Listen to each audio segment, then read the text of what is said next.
NDA जिसका नेतृत्व Bharatiya Janata party करती है, भारतीय राजनीति में राष्ट्रीय आकांक्षाओं और क्षेत्रीय जरूरतों का एक अनूठा मिश्रण है। खासकर बिहार जैसे जटिल और अस्थिर राजनीतिक परिदृश्य में यह गठबंधन एक ऐसी ताकत बनकर उभरा है जो वैचारिक जोश और व्यवहारिक रणनीति को एक साथ लाता है। 1998 में कांग्रेस के नेतृत्व वाले यूनाइटेड फ्रंट के खिलाफ गठित एनडीए का मूल दर्शन आर्थिक सुधार, सुशासन और सांस्कृतिक राष्ट्रवाद पर टिका है, जिसमें बीजेपी इसकी वैचारिक रीढ़ की भूमिका निभाती है। बिहार में यह गठबंधन एक साधारण साझेदारी से शुरू होकर एक शक्तिशाली चुनावी ताकत बन गया है, जो बीजेपी की संगठनात्मक ताकत, हिंदुत्व की अपील और जेडीयू जैसे क्षेत्रीय दलों की स्थानीय पकड़ को एकजुट करता है। उसकी यात्रा जीत, हार, चुनौतियों और राजनीतिक बदलावों से भरी रही है, जो उनकी लचीलापन, अनुकूलशीलता और एकजुटता को दर्शाता है।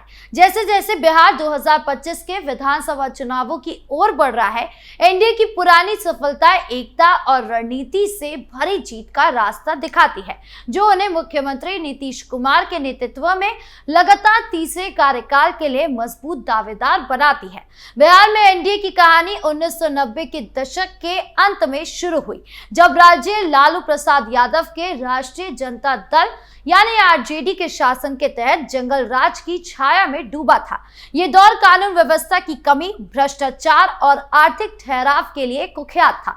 सड़कों पर असुरक्षा, सरकारी तंत्र में भ्रष्टाचार और विकास कार्यों की कमी ने लोगों में गहरी नाराजगी पैदा की। उस समय बीजेपी बिहार में एक छोटी सी ताकत थी, जिसका प्रभाव मुख्य रूप से उभरी जातियों और शहरी मतदाताओं तक सीमित था।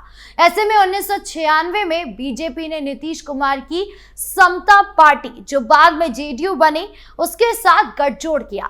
यह साझेदारी केवल एक चुनावी समझौता नहीं थी, ये एक सोची समझी रणनीति थी, जिसने बीजेपी के शहरी और ऊपरी जाति के समर्थन को जेडीयू के अन्य पिछड़ा वर्ग यानी ओबीसी और अति पिछड़ा वर्ग यानी ईबीसी के मजबूत आधार के साथ जोड़ा। इस गठजोड़ ने बिहार की जटिल जातिगत और सामाजिक संरचना को ध्यान में रखकर एक नया राजनीतिक समीकरण बनाया, जो बाद में एनडीए की सफलता का आधार बना। इस साझेदारी ने न केवल बीजेपी को बिहार में अपनी जड़ें जमाने का मौका दिया, बल्कि जेडीयू को भी राष्ट्रीय मंच पर पहचान दिलाई। 2004 के लोकसभा चुनावों में इस साझेदारी ने बिहार में शानदार प्रदर्शन किया। भले ही राष्ट्रीय स्तर पर एनडीए को हार का सामना करना पड़ा, लेकिन बिहार में इस गठबंधन ने ज्यादातर सीटें जीतकर अपनी ताकत दिखाई। यह शुरुआती जीत थी, जिसने बिहार में एनडीए के लिए मजबूत नींव रखी। लेकिन असली बदलाव 2005 के विधानसभा चुनावों में आया। बीजेपी और जेडीयू ने एकजुट होकर चुनाव लड़ा और आरजेडी के 15 साल के शासन को उखाड़ फेंका। नीतीश कुमार मुख्यमंत्री बने और उनके सुशासन के मॉडल ने बिहार को नई दिशा दी। सड़कों का निर्माण, स्कूलों में सुधार, नशाबंदी और महिलाओं के लिए विशेष योजनाओं ने लोगों का भरोसा जीता। नीतीश का साफ सुथरी छवि और विकास के प्रति उनकी प्रतिबद्धता ने बिहार के लोगों में नई उम्मीद जगाई। बीजेपी ने इसमें राष्ट्रीय स्तर पर अटल बिहारी वाजपेयी की विकास की सोच का समर्थन किया, जिसने नीतीश के स्थानीय प्रयासों को और बल दिया। इस गठबंधन ने न केवल सत्ता हासिल की, बल्कि बिहार को एक नई पहचान दिलाई, जो पहले जंगल राज के लिए बदनाम था। 2005 की जीत कोई संयोग नहीं थी, ये एक सावधानी पूर्वक रणनीति का नतीजा थी, जो जातिगत समीकरण और सत्ता विरोधी लहर पर आधारित थी। आरजेडी का शासन मुख्य रूप से यादव और मुस्लिम समुदाय पर केंद्रित था, जिसने अन्य जातियों, खासकर ईबीसी और गैर यादव ओबीसी में गहरी नाराजगी पैदा की थी। एनडीए ने इस मौके का फायदा उठाया और खुद को सभी जातियों का गठबंधन बनाया। बीजेपी ने राम जन्मभूमि आंदोलन की ताकत से ऊपरी जातियों और गैर यादव ओबीसी को अपने साथ जोड़ा, जबकि जेडीयू ने ईबीसी समुदाय की नाराजगी को संबोधित किया। नीतीश कुमार की साफ सुथरी छवि और विकास की बात ने मतदाताओं का दिल जीता है। 2005 के बाद एनडीए ने सड़कों, बिजली, स्कूलों और कानून व्यवस्था पर ध्यान देकर बिहार को बदलना शुरू किया। सड़कें जो पहले असुरक्षित थी, अब बेहतर हो रही है। स्कूल में बच्चे पढ़ने लगे हैं, गांव में बिजली पहुंचने लगी है। इस बदलाव ने लोगों का भरोसा बढ़ाया और एनडीए को बिहार में एक मजबूत ताकत भी बनाया। 2009 के लोकसभा चुनाव में एनडीए ने फिर से शानदार प्रदर्शन किया। उनकी जीत ने दिखाया कि बिहार में उनकी साझेदारी अब एक अटूट ताकत बन चुकी थी। लेकिन 2010 के विधानसभा चुनावों में कुछ मतभेद उभरे। जेडीयू ने गठबंधन में अपनी प्राथमिकता की मांग की, जो बाद में तनाव का कारण बना।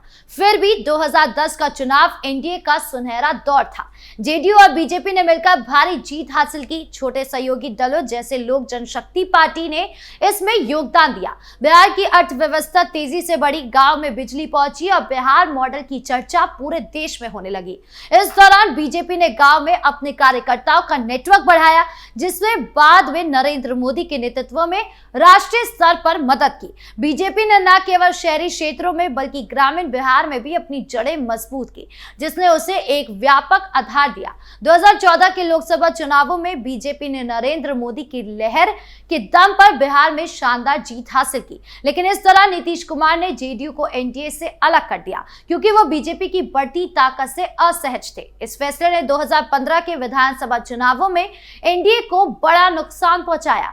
नीतीश ने आरजेडी और कांग्रेस के साथ महागठबंधन बनाया और भारी जीत हासिल की। बीजेपी ने कम सीटों पर ही अपनी ताकत दिखाई, जो उसकी जड़ों की गहराई को दर्शाता था। इस हार ने एनडीए को सबक सिखाया।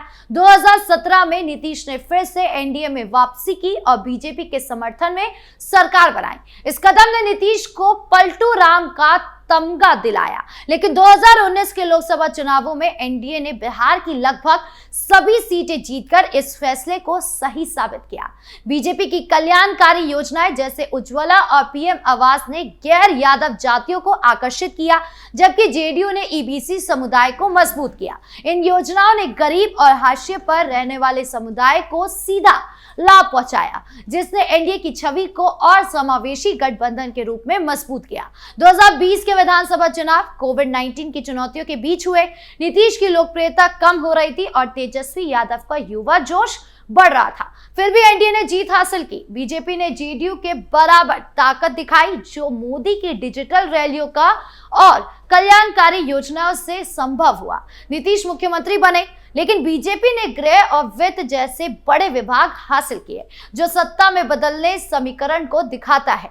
2024 के लोकसभा चुनाव में एनडीए को कुछ नुकसान हुआ, क्योंकि इंडिया गठबंधन ने जाति जनगणना और तेजस्वी की न्याय यात्रा का फायदा उठाया। लेकिन नवंबर 2024 के उपचुनावों में एनडीए ने सभी सीटें जीतकर फिर से गति पकड़ी। इन उपचुनावों में दिखाया कि एनडीए की एकजुटता और रणनीति अभी भी मजबूत है। बिहार में एनडीए की सफलता का आधार उनकी एक दूसरे को पूरा करने वाली ताकतें हैं। बीजेपी की राष्ट्रीय मशीनरी, डिजिटल पहुंच, रामविलास पासवान जैसे नेताओं की विरासत के जरिए ऊपरी जाति और दलित समर्थन, नीतीश की प्रशासनिक कुशलता और जेडीयू की ओबीसी ईबीसी पकड़ के साथ मिलकर काम करता है। एनडीए ने बिहार की जटिल जातिगत संरचना को समझकर ऊपरी जातियों, ईबीसी, कुशवाहा, महादलित समुदाय को एकजुट किया है। नीतीश के बार बार गठबंधन बदलने की चुनौतियों को बीजेपी की स्थिरता ने संभाल लिया। बिहार की अर्थव्यवस्था में सुधार हुआ, प्रति व्यक्ति आय में बढ़ोतरी हुई। पीएमएवाई जैसी योजनाओं ने लाखों परिवारों को लाभ पहुंचाया, जिसने मोदी नीतीश ब्रांड को विकास का प्रतीक बनाया। 2025 के विधानसभा चुनावों के लिए एनडीए की तैयारियां आत्मविश्वास और रणनीति से भरी है। हाल ही का सीट बंटवारा समझौता बीजेपी और जेडीयू को बराबर सीटें देता है, जो बीजेपी की बढ़ती ताकत को दर्शाता है। चिराग पासवान की एलजेपी दलित वोटों को, जीतन राम मांझी को एचएएम महादलितों को, उपेंद्र कुशवाहा की आरएलएम कुशवाहा समुदाय को मजबूत करती है। एनडीए का अभियान विकसित बिहार पर केंद्रित है, जो मोदी की राष्ट्रीय दृष्टि से प्रेरित है। मोदी की बूथ कार्यकर्ताओं से बातचीत और नीतीश की महिला केंद्रित योजनाएं जैसे मैया सम्मान योजना मतदाताओं को लुभा रही है। बीजेपी युवा और महिला उम्मीदवारों पर जोर दे रही है। इंडिया गठबंधन को रोकने के लिए एनडीए हिंदुत्व को नरम करता है, ईबीसी को रियायतें देता है और एकीकृत एनडीए, एकीकृत बिहार का नारा दिया जाता है।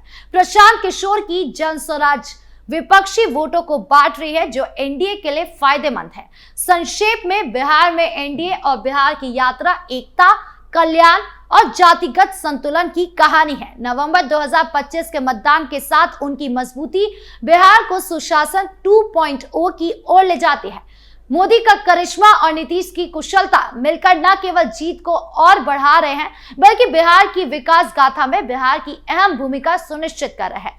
आपकी इस पूरे मामले को लेकर क्या राय है, कमेंट बॉक्स में जरूर बताएं। धन्यवाद।